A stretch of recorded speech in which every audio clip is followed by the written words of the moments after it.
How to prevent apps making changes to your PC. Right-click Windows icon and type UAC in the search bar for user access control. Click on Change User Account Control Settings. Move the lever to the highest option. When finished, click OK. Next, right-click Windows icon and search Internet Options.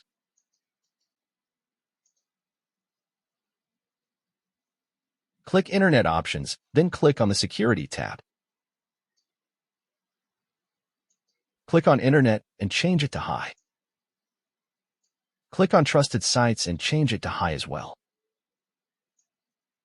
Restricted sites should already be high. When finished, click Apply. Next, right-click Windows icon and search for Remote Desktop Settings. Click on Remote Desktop Settings. Confirm it is in the off position. It is recommended to keep it in the off position so others cannot control your PC remotely without your permission. Thanks for watching.